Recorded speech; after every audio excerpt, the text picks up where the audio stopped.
तो ख्याल एक फारसी शब्द है जो उत्पन्न हुआ था और उसी के द्वारा हमारी जो रचना है वो क्रिएट की जाती है।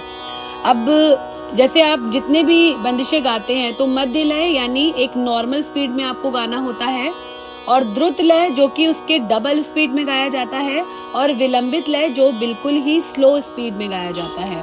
तो विलंबित ख्याल की अगर हम बात करें तो इसका जो बीपीएम होता है वो होता है 40 से 50 के बीच में।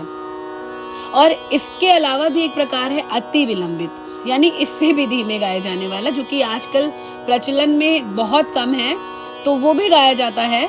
वो उसकी जो बीपीएम होती है वो होती है 30 से 40 के बीच में। अब सोचिए कितना स्लो आपको गाना होगा। और द्रुत लय की जो स्पीड होती है वो 200 या उसके ऊपर भी आप जा सकते हैं।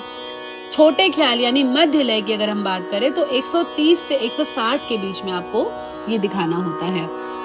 तो ये सब कुछ इम्पोर्टेंट टॉपिक्स हैं जो कि आपको पता होने चाहिए, ठीक है। तो अब जैसे एग्जाम्पल के तौर पे अगर मैं आपको बताऊं कि कैसे इसको आइडेंटिफाई करेंगे, ठीक है। तो ये अब जैसे मैं आपको बताती हूँ मध्य लय की अगर मैं बात करूँ तो मैंने बहुत सारी बंदिशें आपके साथ शेयर करी हैं, तो हम एग्जाम्पल के तौर पे कल्याण का ही एग्जाम्पल ले लेते हैं।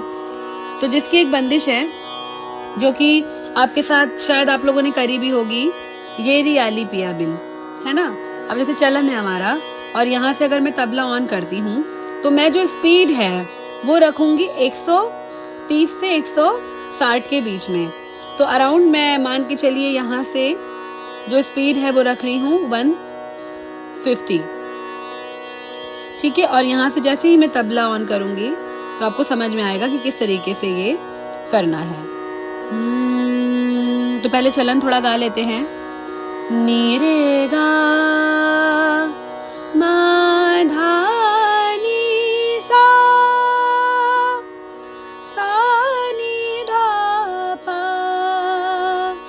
मा गा रे सा, नी रे गा रे पा रे गा रे नी रे सा।